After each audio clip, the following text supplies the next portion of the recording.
Hey everyone, this is Raymond, your co-host on the Front Porch Philosophers podcast. Jared and Michael wanted me to tell you that this is a special bonus episode. If you're a normal person who likes bonuses, then don't forget to push that subscribe button and join us on Twitter at Philosophy Porch for live updates about future bonus content. You can also become a member of our podcast by going to patreon.com/FPPhilosophers, where you can get access to our blog and learn more about the Front Porch Philosophers podcast. Thanks for joining us.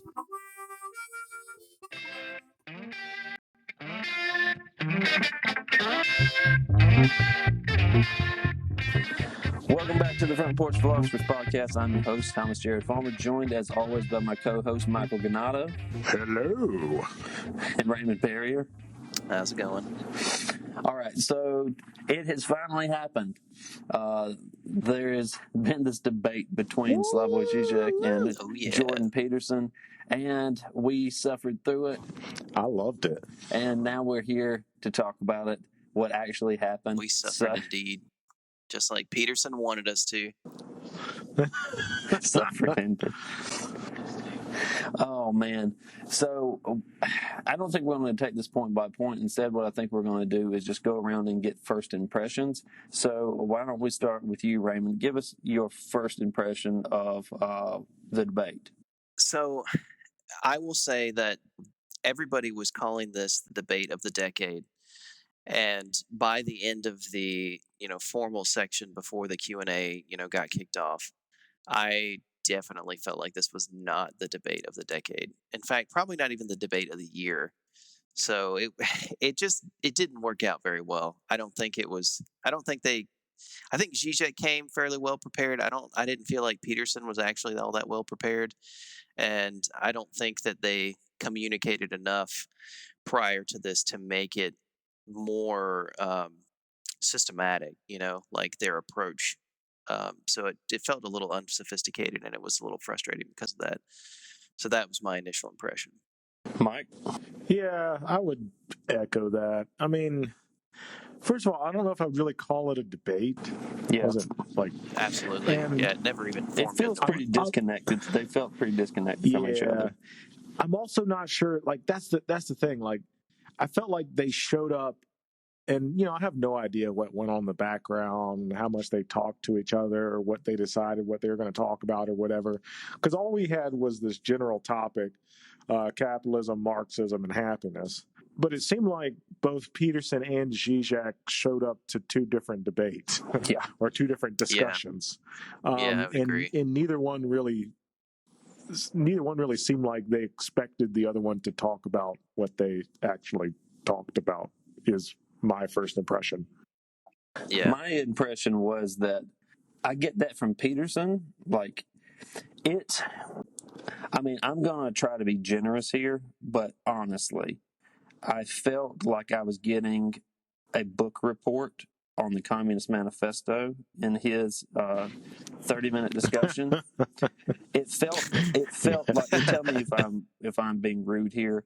It felt like a class discussion where a grad student was assigned a reading for the week, and they're supposed to do a point by point. That's what it felt like. And then he felt entirely unprepared to deal with Žižek because it was clear that he had not read anything that Žižek wrote, in spite of what he said. Because all of the points that he mentioned, like, well, this seems rather odd coming from a communist, if he had even Googled Žižek, I feel like most of the stuff that Žižek said was pretty run-of-the-mill for him. And point of fact, we prepared not that much for our pre-debate discussions, and I feel like we more or less laid out what pretty closely to what Žižek was going to say about communism. And we frankly didn't put in that much effort. At least I didn't put in that much effort beforehand. And yeah, we're not the ones getting paid to have a debate with the exactly, guy, so. And we weren't. I know, right? We weren't in front of a crowd of thousands of people with more and more online, so it felt a bit embarrassing, honestly, for him to have been that unprepared. And I see this in stages, honestly. Like when he came out swinging like he was there with knockdown arguments against the Communist Manifesto.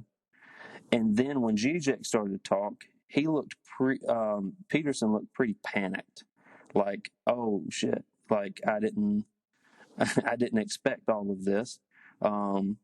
And then by the end, I think he seemed genuinely fascinated by Slavoj. That was just the impression that I got. And Yeah. frankly, again, to extend the analogy, it felt like Slavoj's comments were basically like if the professor was critiquing, like doing an in-class critique of the presentation that had been given. You guys familiar with that? You seen that before? That's what it felt like. It felt like Slavoj was the professor going, you didn't say this here. You should have said this here, or why didn't you reference this? And I don't know. Yeah, it didn't feel like a debate. It's tough, and it's unfortunate because I think Peterson could have brought, a more sophisticated preparedness on this. But and I'm not saying he's not stupid. I give the guy his due in terms of his intelligence and his ability to do it. But for the lack of their communication is what I would imagine happened. They just weren't talking about what they were actually going to do and how to structure the discussion. And then you can't just show up in a room with somebody like Žižek. He is so well read and so freaking encyclopedic in his way of containing content. You just can't show up without knowing what you were going to talk about. And by the end of it, like you said, Jared, it felt like they weren't really representing different sides of a political spectrum at all. They were trying to figure out what the hell they were supposed to be talking about. Well, I feel like, and again, I mean, Žižek seems to have shown up and just gave his regular shtick, which is fine. Yeah, absolutely. Yeah. But Right. it's again shocking to me that Peterson didn't prepare more. Now, especially since he seems out of his depth to me when talking about philosophy. He just does, and that's not necessarily a fault to him. I mean, I don't think he's a stupid person, but it's not his field of expertise. And I I would not be so braggadocious and confident talking about things that I don't know what I'm talking about. I mean, we try to preface this in our really informal conversations, like when we talk about psychoanalysis. That is not my area of expertise, and I wouldn't presume to tell an expert what they should be thinking about psychoanalysis. But yeah, I'm just going to say, like, you can't just have read the shortest book out there by Karl Marx without Yeah. any kind of interpretive like nexus, no kind of hermeneutical principles Yeah. brought to bear in it in terms of historical criticism or anything like that, and Absolutely. then say this is what communism is, and then just kind of ignore all of the Well, let history me surrounding it.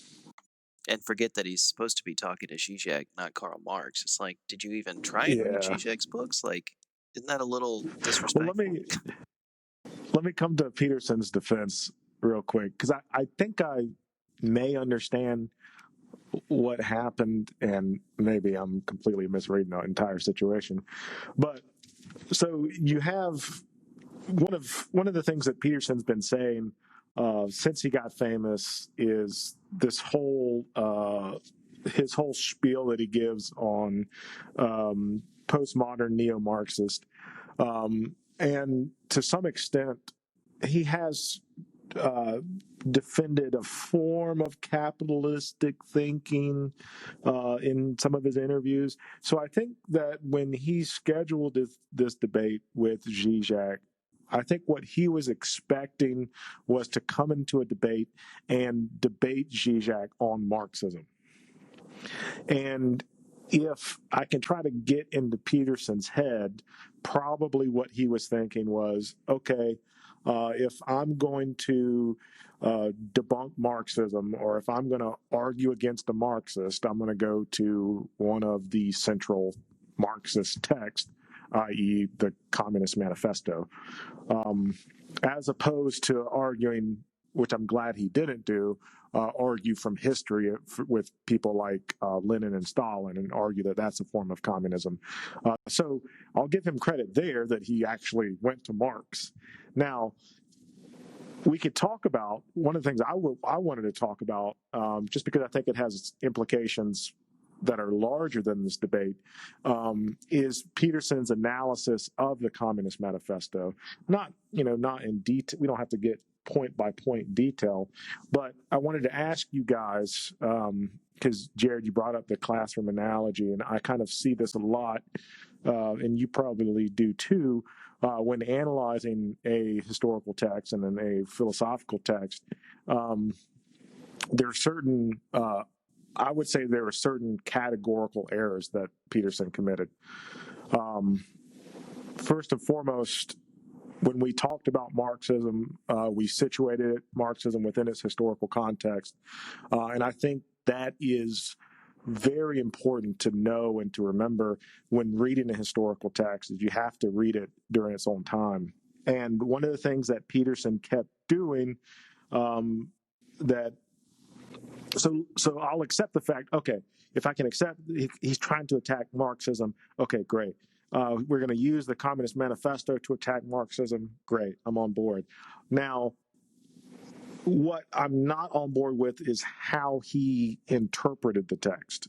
Whether it was him interpreting it, he said at several different points, well, this doesn't make sense psychologically speaking, or he said that people don't think like that. He was this is classic anachronism, historical anachronism. And the anachronism is just a fancy word of reading and or critiquing a historical work in light of the present. Right. So Peterson is reading the Communist Manifesto, a 19th century text, within light of late 19th century, 20th century psychology. And of course, it's not going to make sense. Why would it make sense? And you mentioned this last time. I mean, you can't psychoanalyze a historical figure. And that was one thing I found irritating that he kept doing, is he kept pointing out, he said, Marx and Engels never considered this. Like, first off, who are you to jump into someone's psyche? Right? I mean, what do you mean they never considered it? Because they didn't write it in this, tract, this political tract, the one thing that you read from them? I mean, that's a rather large leap. I mean, it's something to say easily. Like, the thing is, I think that he showed up ready for a polemical debate. Yeah. Right? Which is to say, me communism, you Marxism, let's point out what's wrong in each other's ideas, duke it out. And Žižek, I think to his credit, just isn't interested in that sort of polemic. In point of fact, I think the more interesting thing that Žižek did is to accept a good bit of the criticism of Marxism that Peterson leveled, but then to contextualize it and actually make it more robust and then offer a better interpretation of a lot of these things. So to say, well, look, yeah, it may be the case that this is a problem, but just because this is a problem, it doesn't mean that it is this sort of explanation. So take the whole critique of ideology, which is, again, something that he does. This whole notion of narrative, and he tells this about the alt-right, right, and their anti-immigrant immigrant position currently in Europe. He says, well, even if it was the case that all of these stories that they tell about immigrants, right, even if they were all true, they're ultimately a lie. The reason why is because they are in service of a false narrative. In the same way in which, even if it were the case, which it's not, but even if it were the case, that all the stories that the Germans told about the Jews in the lead up to to Nazism, even if all the stories were true, it doesn't mean that the overarching narrative, the way in which all of these things are tied up together into a neat story of us versus them, that's a true narrative.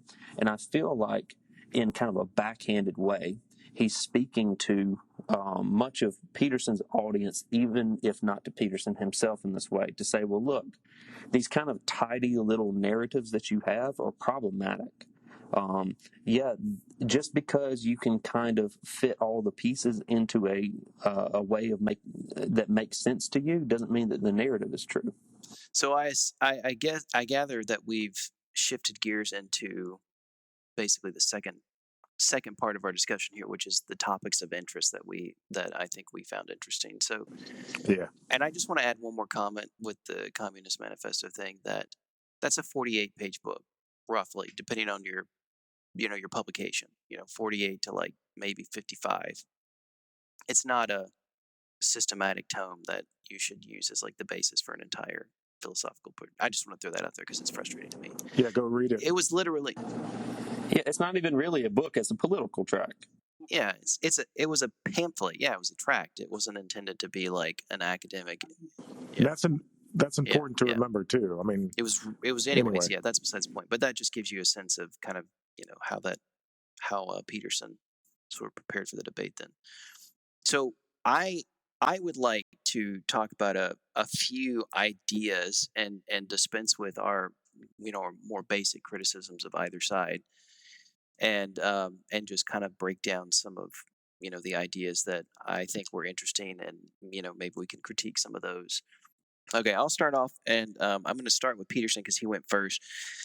A couple of things we've touched on some of it. I want to bring up some of the things we talked about in our previous episode because I think it allows Michael to kind of give some more shed some more light on the subject. But one of the things that Peterson broke down was his capitalist critique, you could say, of, or at least reaction to the Communist Manifesto.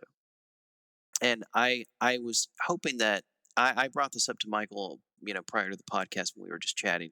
I was hoping that maybe, Mike, you would be able to give us sort of a brief review of the idea of industrialization during that time. And because my thinking was is that, and we talked about this, my thinking was is that he never made a distinction between capitalism and industrialization during the publication of the Communist Manifesto. And I was just hoping that maybe you could sort of, tie that into your anachronistic, reading of that Peterson gave in. So can you just give us a quick review of the difference between industrialization and capitalism? Just as like a historical overview. Yeah, sure. No, absolutely.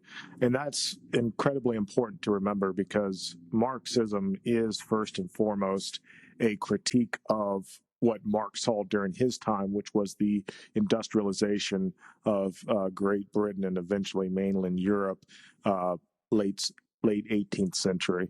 So, super quick, you can go back and listen to this on the last podcast.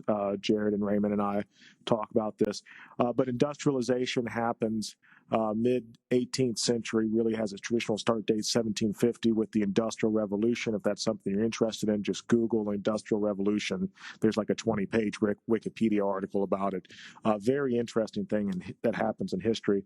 But industrialization, the Industrial Revolution, is what creates our modern economy. Everything from our modern cash-based currency to hourly pay, to work shifts that vary from 7 to 12 hours a day. And what Marx is responding to is the working conditions of the factory workers and the miners when he visited England in the 18th century and he saw what was happening to these people. Because what Marx saw was a state of work in which there's no workers' rights law, so people are working 12, 14, 16 hours a day. And by people, I mean men, women, children. Entire families are working 18-hour-a-day shifts. Children are put in some of the most dangerous of positions, oftentimes risking life and limb to earn pennies. So this is what Marx is responding to, first and foremost. I mean, you have to accept that. And so here, that's industrialization. Now, capitalism is something that I think it was Jared went into some in depth talking about the last episode, but capitalism being an economic system developed by Adam Smith that was seeking to explain the movement of markets. But what Peterson, I don't think what he should have considered more is the sort of ethical domain of the Communist Manifesto, calling out the working conditions that Marx was seeing at the time, and some of this is applicable today. I mean, this is where unions come from. This is where workers' rights laws come from. This is the reason why if you work 8 hours, you get a 1 hour break. I mean, all of this has its roots there. So I think what Marx was initially trying to tackle is this ethical question of what sort of rights do workers have, or should they have, within the industrial society. I don't know if that kind of got to what you wanted me to talk about, Raymond, but No, I think that's perfect. That's perfect because I think that was what I think he was. I don't know if I would say he conflated the two or he just didn't speak to it. And I think that by not speaking to the idea of industrialization, he really missed the mark of a lot of the Marxist critique of capitalism at the time. Because they aren't the same thing. Industrialization and capitalism are very distinct and different ways of looking at not only subject matter. I mean, industrialization is about technology, is the basis of the STEM fields. And, from the perspective of a Marxist critique, it brings up these ethical dilemmas, like you mentioned. And capitalism is a very different beast. It is about economies, it's about understanding free markets and the movements within those, and they're just not the same thing. So I think that was, thanks for covering that. So that was good. Jared. I think that they had this discussion about inequality of opportunity versus inequality of outcomes, and I think that there's an important distinction there. And what Žižek's critique is in relation to Peterson is to point out that there's a fundamental mistake here that a lot of people make with respect to communism, which is the idea that communism is advocating for the abolition of work, that it's advocating for kind of a state of affairs where everyone has exactly the same thing, so that it doesn't matter how hard you work, you get the same thing. And this is more or less what you get in kind of Stalinist regime, which is everyone has kind of a job, and they don't have to work hard at the job. They don't have to innovate in any real way because at the end of the day, everyone has a job. I don't think that that's ultimately what Marx was attempting to aim at. Instead, Marx was talking about the ways in which our work has been devalued by capitalism and the way in which people have been put at the margins. So, for example, the medieval artisan, which we mentioned last time, has a specialized skill set, which means that they have some control, of their share of the market. And what happens when you have automation and when you have, the process of industrialization is that you take skilled laborers and you turn them into factory workers, right? Now that's good for the consumer because you can buy products cheaper. It's not good for the manufacturer, right? If the manufacturer is the individual, because mass production means that you can produce things more efficiently and you can produce things cheaply, which means that you can purchase things cheaply. But in the context of a specialized skill set, this is kind of detrimental because you don't have the need for an artisan. Instead, what you have is a lot of unskilled laborers working within a factory context. So your labor is devalued. And there's also this problem of there's a one-to-one relationship between supply and demand in traditional societies. If I need a chair, I pay the artisan to make me a chair. I don't need him to make me 10 chairs, right? Or he doesn't just make 10 chairs in the hope that someone's going to purchase them. Right, so there's kind of a symbiotic relationship between the person who creates and the person who purchases. This gets thrown out of whack in capitalism because, to use like an older analogy, think of a factory turning out a product day and night. You have cheap laborers working on an assembly line to produce, let's say, chairs, and you make all these chairs and make all these chairs. What happens when everyone has all the chairs that they need, right? The factory has to just cease.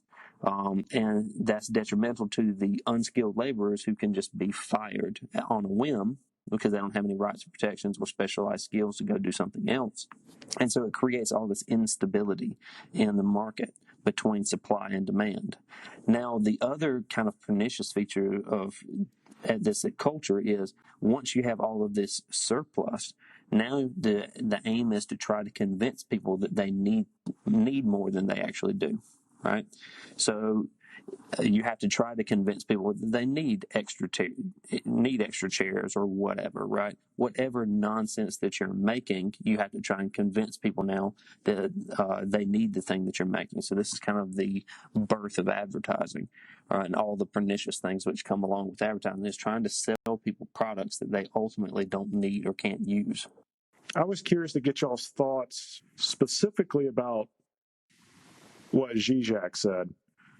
What interests me about it is, I think I said this to begin with, but I'm not sure. It didn't really seem like they were playing the same game. It didn't really seem like they were having the same sort of discussion. So Žižek's intro kind of threw me off a little bit, especially compared to Peterson's. I think it threw Peterson off too. I was hoping that y'all could summarize what you think Žižek's response is. I picked out a few points that I thought he was making, but I want to get it from y'all because y'all are more familiar with his work. What was the central idea he was trying to convey there? Well, I would say that I don't think he really gave a grand defense or even laid out, and this is just Žižek in general. I mean, if you expect Žižek to lay out a path for successfully implementing communism, you can read all 40 of his books and you will never see that. That is just not what he has an interest in doing. He is a critic. He's a pessimist. He is a person who prides himself and takes that role of basically being a whistleblower, of trying to say this looks really good from this political perspective, but if we look at it in these terms, you can see how bad or misplaced or misguided this particular political policy or something like that is, right? So the two things that I think that we can really take from this, from him, is one, saying that the cultural Marxist plot, I think this is kind of his terms he used. Sometimes I can't tell because of the way he speaks, right? His I don't know, just his accent, his non-English accent, which makes things difficult. I had to replay a lot of things, so I didn't watch it live, But cultural Marxist plot, this was a big thing I think that he wanted to hammer down, was that the story of the sort of cultural Marxism that is antagonistic to the capitalist societies that we see today is reminiscent of this idea that each society, especially capitalism, for whatever reason, or maybe he's just saying this is just what capitalism done, and maybe all societies do this, but it's very common for there to be this projected external intruder, right? And that cultural Marxism is a part of this projected external intruder, because when you actually start looking at Marxism and you start looking at a lot of these thinkers that they claim as like cultural Marxist, it ends up not really panning out or being anything substantial to sort of base it. It's a story. It's a story we tell ourselves so that we can create a quote unquote other that we can unify people against. It's a very common political move, and he talks about how this played out in Nazi Germany with anti-Semitism. But the other thing that I think he really wanted to hammer home was the the question of egalitarianism, which I think he could have been a little bit more clear on. I'm not really sure what his point of bringing up egalitarianism was, other than to say that for whatever reason he thinks it's paradoxically a good thing as long as we see equality as a means of creating space for individuals to develop their potentials, and just not focusing too much on the questions of competency within individual development. But then apart from that, I think the whole pitch of bringing that into the conversation was to basically say that the egalitarianism movements of the Western world, following social liberal or neoliberalist politics, is starting to fall into the same stages of renunciation and denigration of societies that we see with the quote unquote alt right. And what we need to foster, and then what we can learn from communism, is this fostering of more global, uh, uh, not involvement. What's the word I'm looking for, guys? Global collaboration. Thank you, Jared. More global collaboration on dealing with issues that we know are, real things that we need to deal with, as opposed to basically moving towards more isolationist policies where we blame each other. We create, and this, all ties together. This whole idea of creating a narrative of the immigrant as this external intruder that we need to protect ourselves from doesn't allow us to address the real question: is why are these people running for their lives from these countries that are neighboring us, and can we do anything to help that stop, right? And that requires global collaboration. It requires harder work than deciding to build a wall or to double down on, you know, uh, the border patrol and all of that kind of policing. It's a lot harder to go and create these collaborations and do them successfully and to the benefit of, everybody there, than it is to do these other things. And those are long-term goals that don't serve politicians who are switching terms every 4 years. So it's just this, and I think that was the crux of his thing. I do want to talk about the lobster example at some point, though, because I think that was hilarious that Žižek brought that up, because that's one of Peterson's famous discussions, is the lobster hierarchy and all that. So we should talk about that, because I think that's funny. But that was what I thought Peter brought. I think that's what Žižek brought to the table. Jared, if you want to elaborate. I do want to ask something. I don't know if you want to go first, Jared, but so so again, I'm trying to think about this from the terms of how the debate was laid out, and think about Zizek's response within context of it. And one of the things that Peterson seemed frustrated with is Zizek kind of, like we said at the beginning of this, he wasn't really defending Marxism, and he wasn't really, at least he's not defending it as an ideology. And I think Peterson was kind of expecting him to do that. In fact, the only positive argument that I think Zizek made for a sort of Marxism, maybe if you want to call it Marxism, I don't know. Let me throw this out there, and we can figure out what it is. It does seem like he's advocating, and I've heard it. I heard him do it in this debate, and I've also heard him do it in other videos. He does advocate for a sort of government control, and he does advocate for larger government interference in certain areas.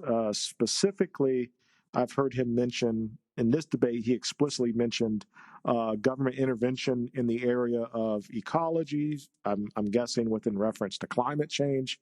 He doesn't really explicitly mention climate change. I'm thinking that's what he's talking about. And also, he has a weird. He says a lot of strange things about technology. And it makes me think that he thinks that government should regulate technological development. I don't want to put words in his mouth, but he seems to be concerned with the rate at which technology is progressing. So it seems like in a really vague way, he might be advocating for a larger government in that sense. And maybe that is somewhat Marxist. It doesn't really sound Marxist, but I don't know. What do you guys think of that? Yeah, I mean, well, to me, I think that he's too vague for us to say anything without distorting his view on it, potentially.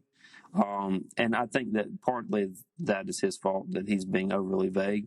But then the other thing is, as you mentioned, there's nothing necessarily Marxist about that. I don't really see. I think it's kind of a canard to think of big government as Marxist, because that's not really what Marxism is about. I mean, that's what it became in the 20th century, was basically state communism, which was big government. But that's not really Marxist. Marx is about worker control of the means of production. I mean, that's what that's really about. And how you do that. Some advocates think that the best way to do that is through certain kind of government interventions, but that's not necessary to it. I do think that this, as you said, this frustration that Peterson has is kind of symptomatic of his perspective. So, for example, I think the clearest, the way that this played out seemed sloppy between the two of them, but it's kind of a That's perfect. because it definitely was. Yeah. Yeah, it was, but it's no. I'm saying it's kind of a perfect encapsulation of their strengths and weaknesses here. And what I mean by that is, look, Peterson came out with 10 points, and these are the 10. Here's 10 things wrong with it, and I want to hear your defense of this ideology because I'm an ideologue. You must be an ideologue, and then the game is trying to find out the best ideology, and that ideology needs to be implemented so that we can do something. And Žižek is a deconstructionist in saying that all ideologies are problematic, and no matter what you put in place, it's always going to run aground somewhere, and it's just a matter of which sort of disaster you want to implement, right? That ultimately Right. his pessimism and his criticism says that all ideology is saturated with human error and that there is no perfect ideology. And so that's why I think he points out, well, look, the excesses of conservatism within this capitalist frame and the excesses of a certain kind of postmodernism as it manifests itself in something like political correctness are both kind of veering the car off the road in different ways. And both of them are because of an overconfidence in ideology.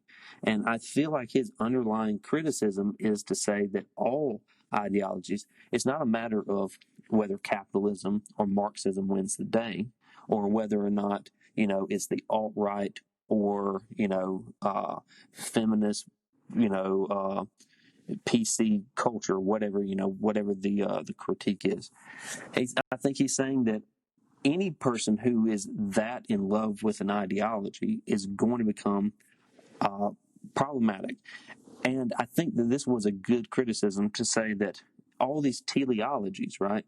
And that's part of the critique was like, if you see some sort of if you see yourself as the agent of some grand mission, right?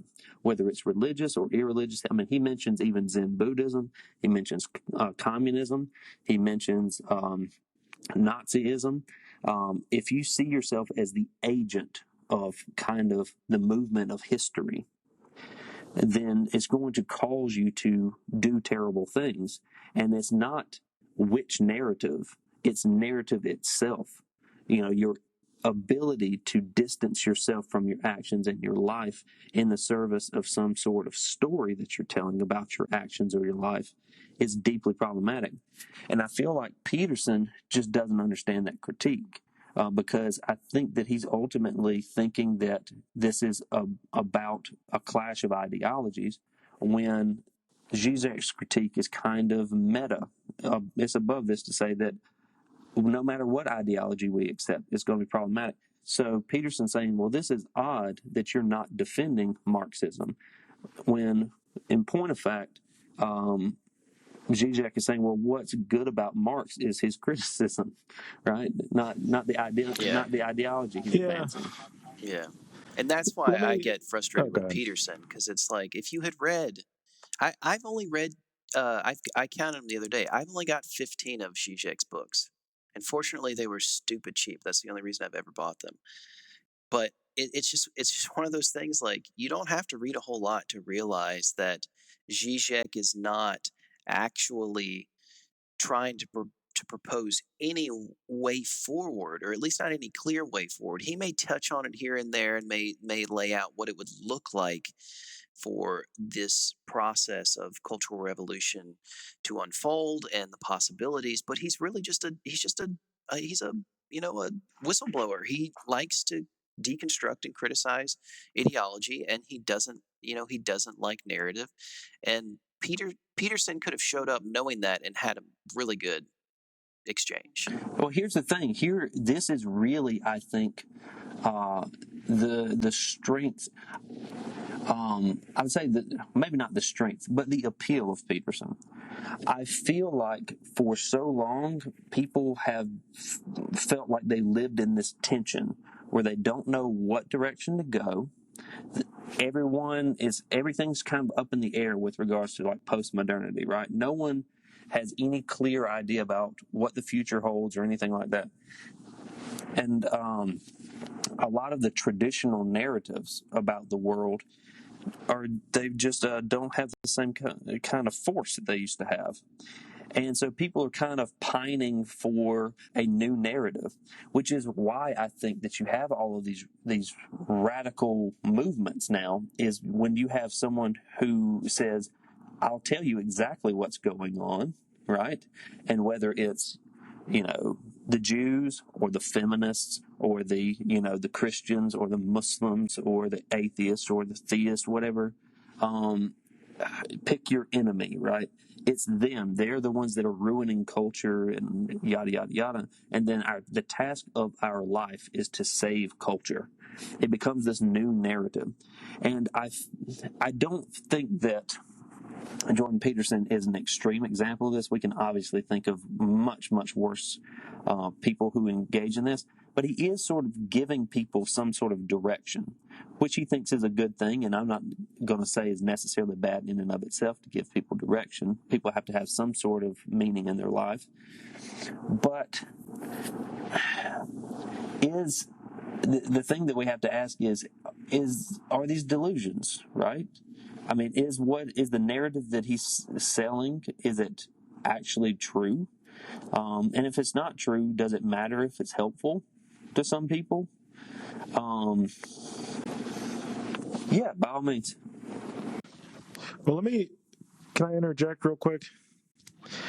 Because I share in Peterson's frustration, and like Peterson, it's probably a result of me having never read any of Zizek's stuff, just listened to the YouTube videos.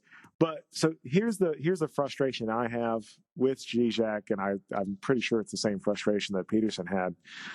And it's a very similar frustration that I encountered when I went to theology school with you guys, right? So I would meet people who would say, I'm a Christian. All right, cool. And then they would say, but I don't believe in the virgin birth. Okay. I don't believe in the literal resurrection of Jesus. Okay. I don't believe that the Bible was God inspired or God breathed or however you want to phrase it. Okay. My question at that point then is, well, what about that makes you a Christian? Yeah, well, yeah, you've evacuated it of all meaning. So I would have this. I would have the same question to Žižek, and I think that's the question that Peterson was trying to ask, right? Žižek, on some level, claims the mantle of Marxism, but he's not defending anything remotely similar to Marxism. So the question I would have asked Žižek is, tell me, how are you a Marxist? Yeah, and that would have been a good question. But Peterson never asked it. Right? He just said, you're a weird Marxist. Yeah, He should have asked, how are you a Marxist? Marxist? Yeah. I mean, I think you could just as well ask Peterson, how are you a Christian? And you'd probably get the same sort of meandering question. But like, I really don't understand how Žižek is a Marxist at this point. And it's probably because I haven't read his stuff. Because but again, go ahead, Jared. You know more about this than I do. I was just going to say, it depends on what you're lifting up out of Marx, right?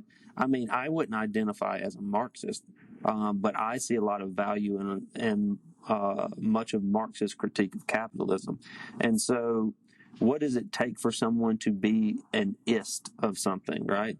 So if you say, well, I'm a Buddhist, and you're like, oh, do you follow the Eightfold Path, the Four Noble Truths and all this stuff? It's like, no, I just like being kind to others. Like, okay, well, what does Buddhism mean for you? Or what does Christianity mean for you? Or Marxism or atheism, whatnot? At a certain level, you kind of have to just say, well, people are what they self-identify themselves as being, because if we're going to create narratives about if we're also going to create narratives about what it means to be X, then that seems kind of limiting itself. I mean, I take Žižek to be a Marxist because he calls himself a Marxist, in the same way that I take Peterson to be a Christian because he calls himself a Christian. What do they mean by that? I think that that's where your question is really important. Well, in what way are you a Marxist? Not are you? I'm not necessarily saying you're not a Marxist. What I want to know is what sort of Marxist are you, and in what manner are you identifying yourself as a Marxist? And I think, not to put words in his mouth because I don't know what his actual answer would be, I think that for Žižek, the critical aspect of Marx is really important. I think the revolutionary aspect of Marx for him is probably important. Yeah, I agree. But who knows, no, right? I don't know. think you're on point because, I mean, we talked about this in the pre-debate discussions, that this is what makes, this is what Zizek is known for, is this anti-narrative critical approach. And it comes from Marxism. It comes from the Marxist theory, the first one of its kind, that says social structures, economic structures, cultural structures, and political structures are all tied together, right? And the types of economic and political and cultural systems that we place within, sort of authoritarian rule over society can create these forces that either disenfranchise people or are good or bad for people, and that in order for us to continue to make progress through history, then we need to, the dialectic of history, then we need to allow for basically ideologies to fall away. And just, I think for him, well, I think that this would be a true utopian for him, but he inevitably likes the revolutionary thing. That's how it always comes up, right? But I think that if we could just like troubleshoot things, he would be happy with that too. It's like, why don't we just troubleshoot and see if communism actually works in like a sincere way? But nobody's going to do that, and he's such a pessimist. He's just going to fall back on this whole like, well, the only way we'd actually be able to get to it would be through cultural revolution. So. Well, let me say that I completely understand and kind of, I also affirm. I think that not having a strong position on something, a strong ideology, is important because it allows you to have some critical distance between yourself and your perspectives on things. But at the same time, at a certain point, it also feels like you're constantly moving the goalpost, right? So you can never be criticized for holding an ideology because you, in fact, don't ever commit yourself to anything. Absolutely.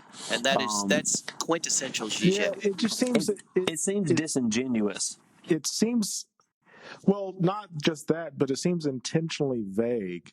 Like, I understand a rejection of ideology, I understand a rejection of narrative. Okay, but why claim it to begin with? Like, I might reject narrative, but if I take you out to a hamburger joint, I'm not gonna claim to be a vegan. Like, what sense does that make? And I could say, well, I mean something different by vegan.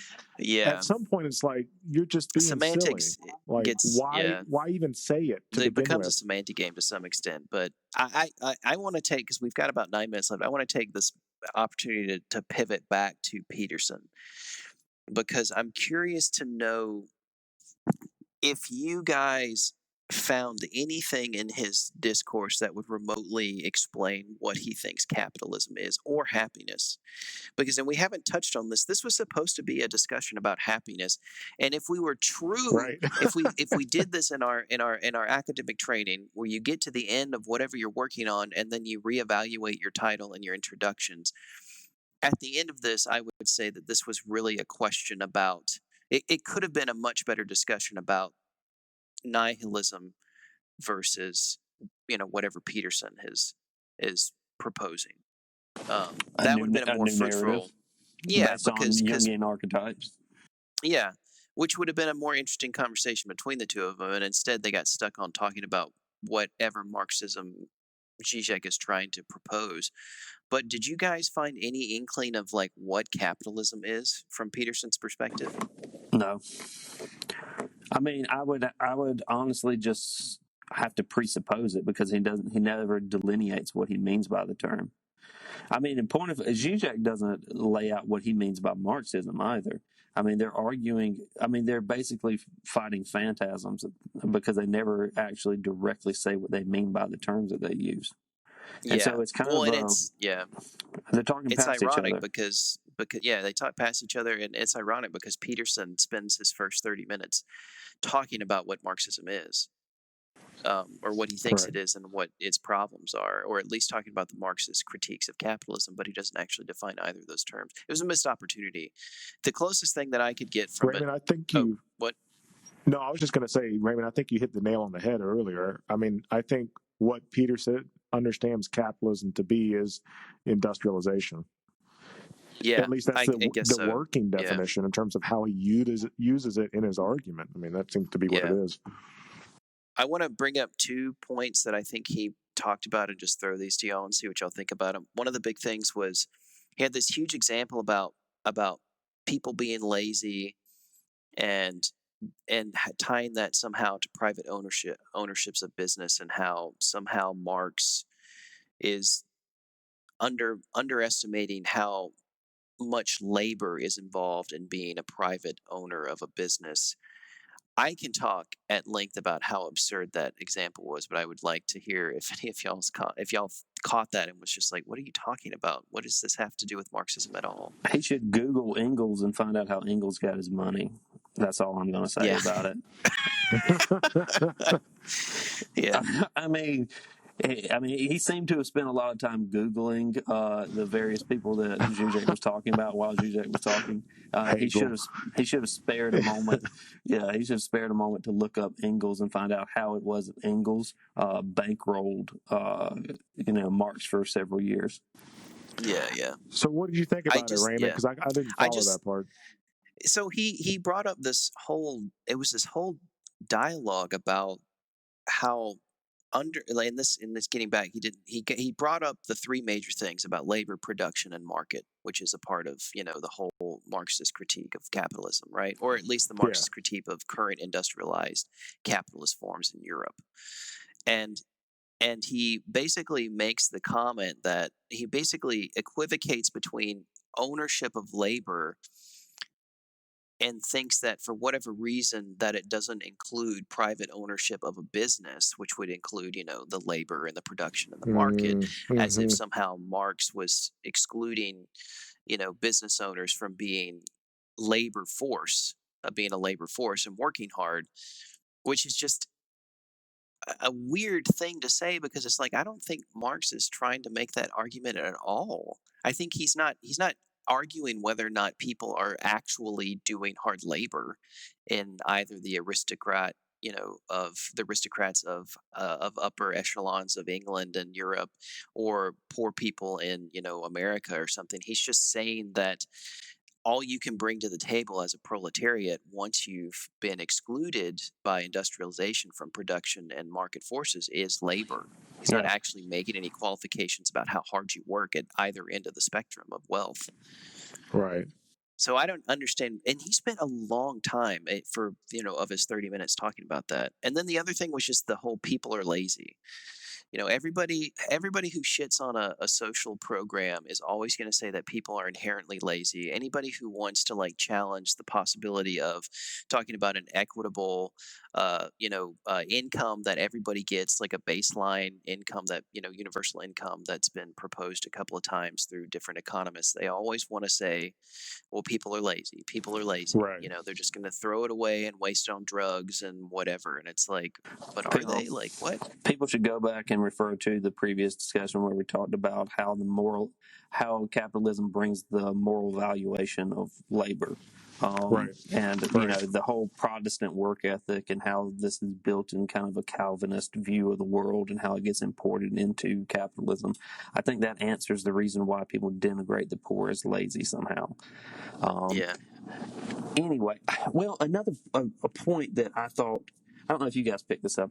He said more than once that We Marx talking thought. about Peterson? Yeah, he said Okay. more than once that he thought that Marx thought that profit is theft, Yeah. which is not the line. It's property is theft, which is Yeah. Right.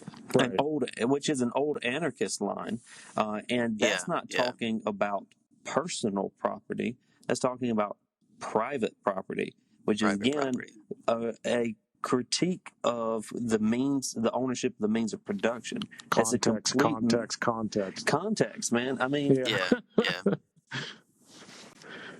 No, I think that's Yeah. a really good point. yeah, I mean that just made Yeah. no sense to me. It was really, yeah, I made a note of that too, Jared. It was really funny because it was just like I felt the same way. I was like, that's not the line, is it? I had to go back and Google it myself and then look through my copy of the Communist Manifesto and a couple of other books and never found any of that. But yeah, it is, and people who study Marxism in a way that are open minded to it begin to understand that he's not saying you can't have personal property. What he's saying is that private property that is somehow stripped away from the public interest of humanity can be problematic. He's talking about the loss of the commons. Yes, yes. I mean that's Right. the whole critique is that. Explain that, Jared. Explain the commons, because I know it was brought up a little bit. I think Žižek mentioned it a little bit, but he didn't touch on it too much. So I mean, it used to be the case in a place like England, for example, that you had land which was owned collectively. It was common. It was held in commons. It's referred to as commons. And so things like subsistence farmers could stake out a plot of land and they could grow. They could grow what they needed on it. But with industrialization and came private ownership. And so the means of production and things, that includes land. And so you had the loss of the commons because all of this falls into private ownership, which means that essentially you're forcing people who were subsistence farmers who could take care of themselves on public land to now be integrated into the workforce and to become laborers in order to sell their labor so that they could sustain their existence. And so this loss of the commons is a pivotal moment in industrialization where you kind of force everyone living within a capitalist society to participate. There's no way in which you can really live in a capitalist society and not participate in the system, which then becomes this odd critique of people who don't like capitalism.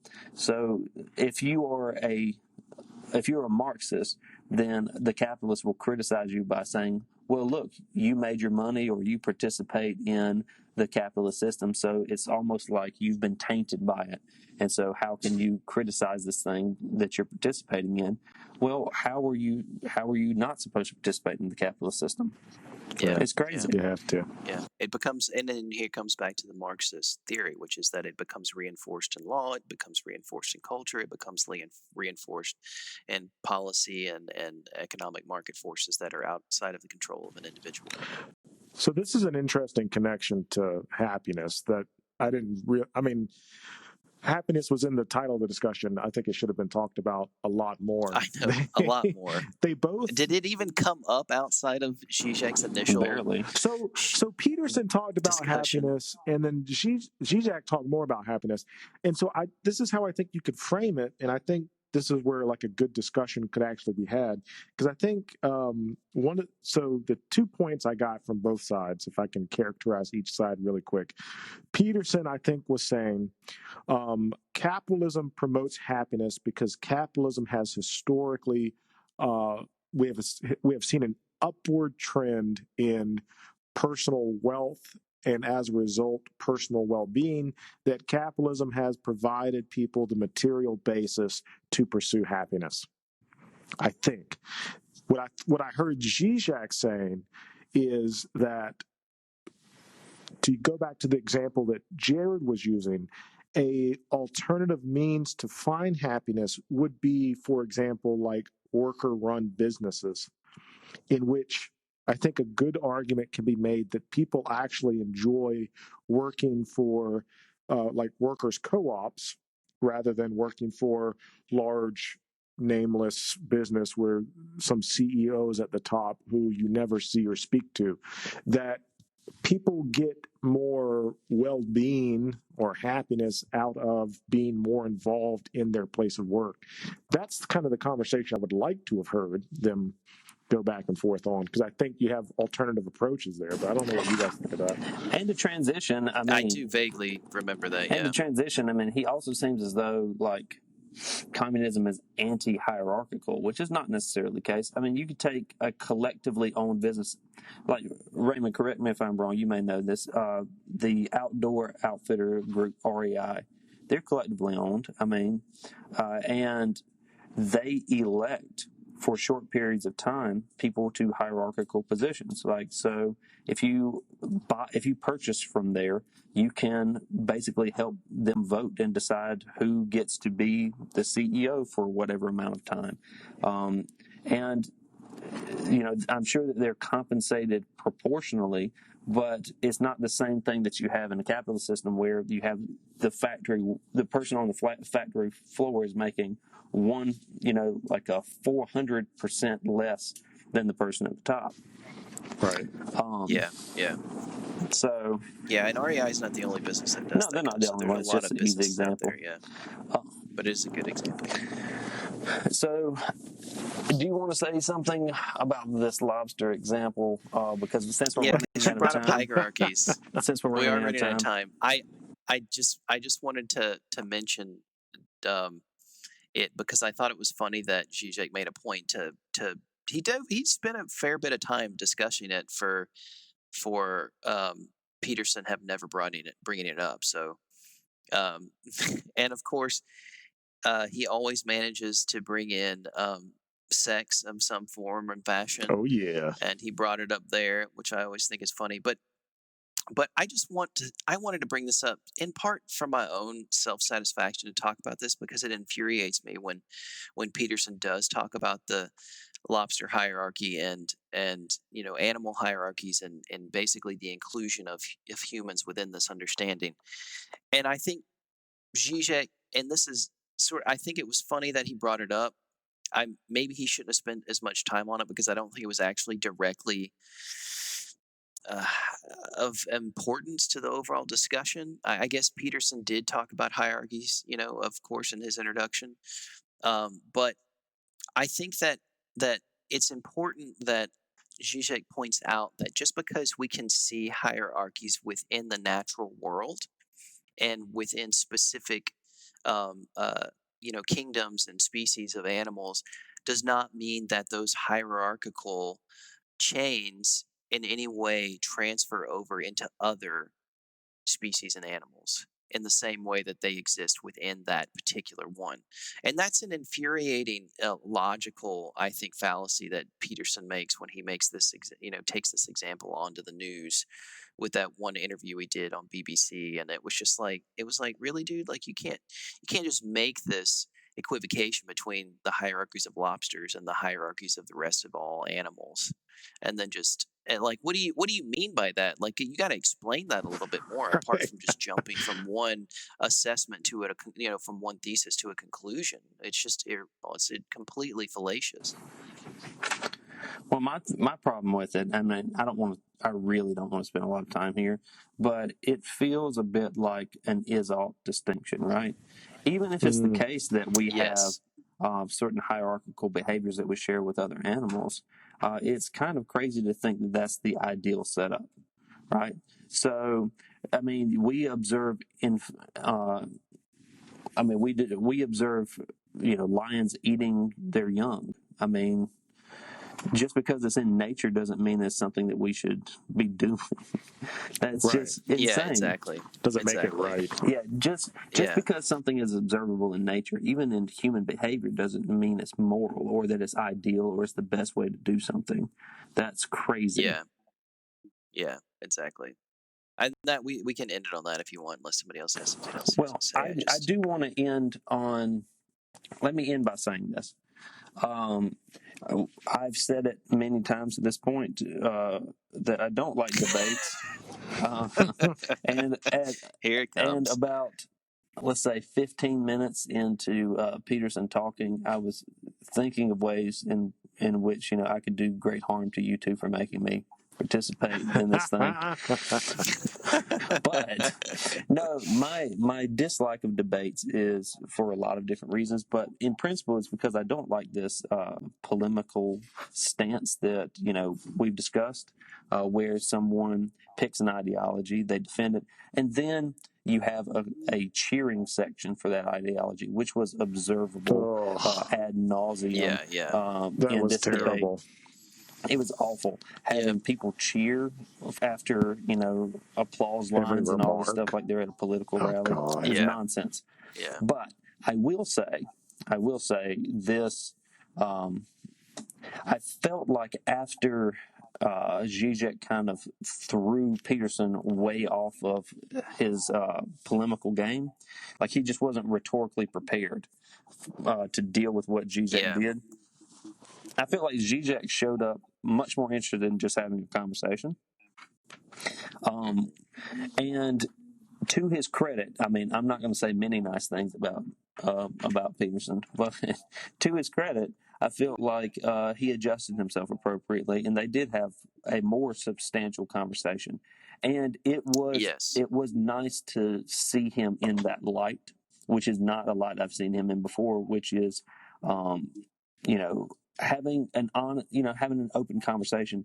And I do feel like his closing statements was nice, which is to say that if we've learned anything, it's that people, from various backgrounds can come together and, don't underestimate the power of conversation between people who disagree, which, it doesn't change my mind at all about Peterson's perspective on things. But that is a point that I can very much get behind, because it's always been my position that you need to have honest, open conversations with people who you disagree with, so that you can check your own belief set, and that you can, utilize the other person to help you see the world in a wider light. And I felt like by the end there was a bit more of that. And so that made it more tolerable to watch, even if the whole thing was kind of a sideshow. So I do like debates, but I'll agree with you, Jared, in that a philosophical debate about a serious discussion like they were having. I mean, you might not like the formats of debates, but they're talking about topics that need to be talked about. But these topics shouldn't be treated as polemical, and they shouldn't be treated as in the same way that a debate between politicians would happen. Because in philosophy, one of the hallmarks is open-ended discussion and open questioning and open criticism, like give and take. Yeah, give and take. Yeah, definitely. And we saw some. Yeah, we saw some give and take there, but we also saw people cheering after like every 2 to 3 words that somebody said, and to me that just doesn't. That kind of ruined it. Even though I love debates, that kind of ruined it. Would have been it wasn't a debate. It could have been, and I would have found that more interesting. But it would have been a better table talk if they had prepared a little bit more for that type of forum. I have no interest in formal debates, and I would have had much less interest if it had been a real debate. I would have been interested in a table talk, but yes, I agree that in a real table talk, this could have been done much better. Yeah. And I think they both should have done drugs and then talked. Because they both do drugs, okay, right? They both do drugs, I think, yeah. So why not? Yeah, why not? I think that's the appropriate place to end it. That sounds good. Why not? All right. Well, thanks for joining us as always. Until next time, it's been great. Peace. Hello. Peace.